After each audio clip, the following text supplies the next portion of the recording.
first sign that the world order, is broken in a way is that hierarchies do not translate into predictable outcomes. I mean, the common factors that you see that tell you that there is not, in fact, a governing order, a hierarchical system that works.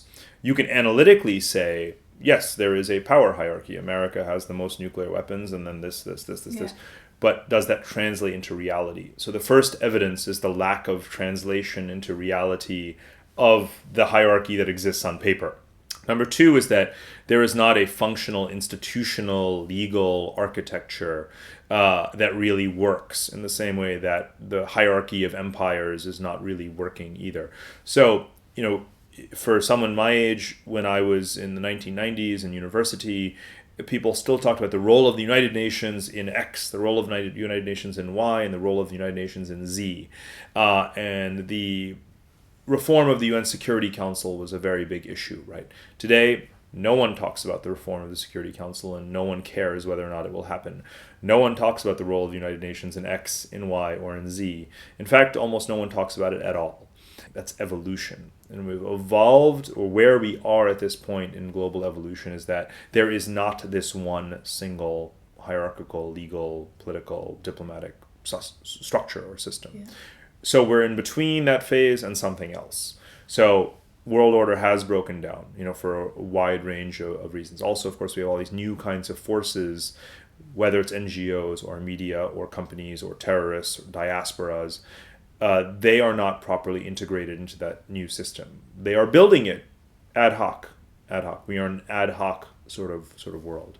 A lot of the other interviews have said that there's a change of power, and power is going away from governments, multinationals, UN, to us. So there is a change of power from those big hierarchical institutions to more the horizontal people thing. People undercurrent. I believe in this. I think what you're referring to, though, is not so much power, but authority, right? So authority is who has credibility, who has recognition, who are your trusted sources, who do you turn to for services or for information.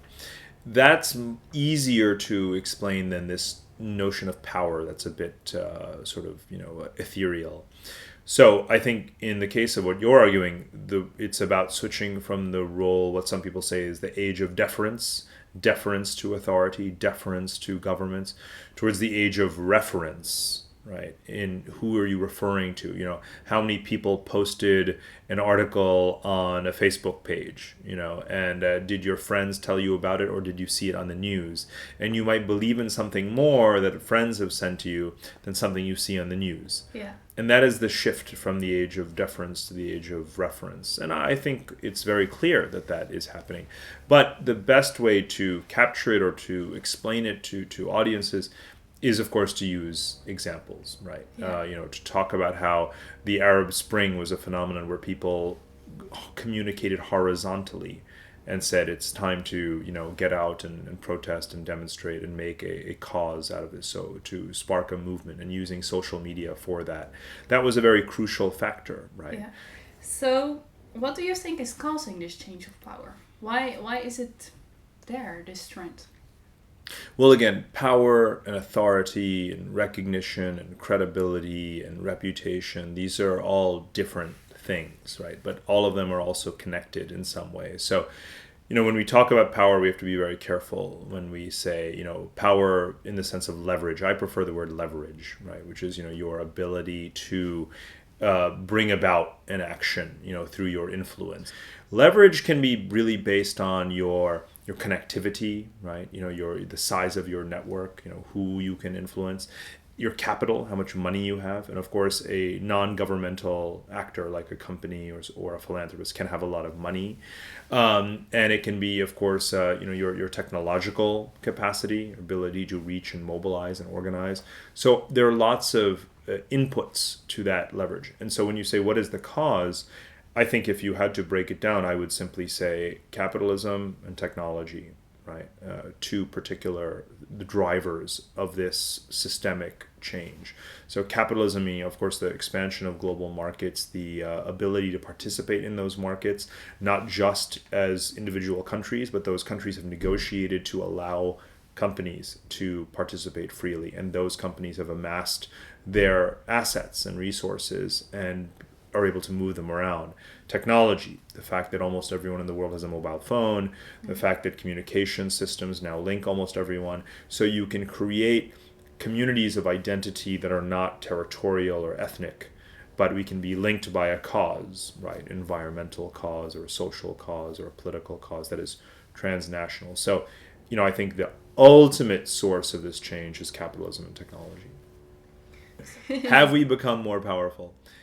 Yes, in the aggregate, everyone has become more powerful. Because if you measure that power by your connectedness, your access to capital, your access to technology, your liberation from the prison of national identity only, your mobility or ability to move across borders, by any of those measures, we now have more freedom, more access to resources, and therefore more potential power as individuals than ever in history. Yeah. That is absolutely true.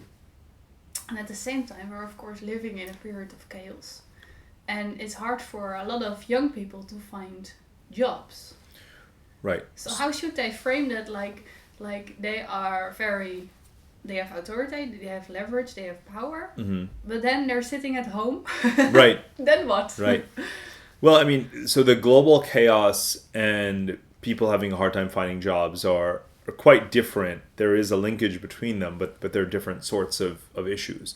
Again, the global chaos is the collapse of order that we were talking about earlier, where you have a demise of authority and the ineffectiveness of the powers that exist today. And the simple fact that when you take the big step back, the very clear, neat structure is gone. And therefore, anything that is less orderly than that looks chaotic. Yeah. So yes, fine, it's chaotic. But again, to me, it's an opportunity, right? It's a liberation in many ways. But it does mean that everyone is on their own. You as an individual have to be your own strategist, right? You do have to figure out what you're going to do. One has to create new jobs doing different things that, with the skill set that they have, even if there did not exist a job for that. And that's what innovation is all about. So is it a lasting chaos that we're in? Or will it change? Is it a period we have to go through? Or can I say to my friends, it will be fine? Right. Well, you cannot say that there is a stable future model ahead if we just wait till the year 2040. Just like you cannot say that if we don't act on climate change by 2025, then it's too late. In a complex system, you can never make such certain prescriptions. Yeah, you're right. But do you think we is the chaos the new normal security? Yeah. Yeah, chaos is the new normal. Yeah, it is. Yeah. Aye. That would be a good title for this interview. Chaos is the new normal. Yeah, it is. I will. Does this chaos also brings effectiveness?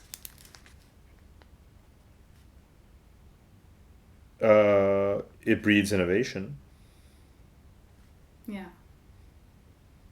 But because normally you would think, oh, it's such a chaos. We can't do anything. We can't get anything done. Or it's just, let's have order again. You can survive. Yeah, that's true. Well, it's like, what is order? An order that works for a world of 5 billion people may not be the same order that's necessary for a world of 9 billion people.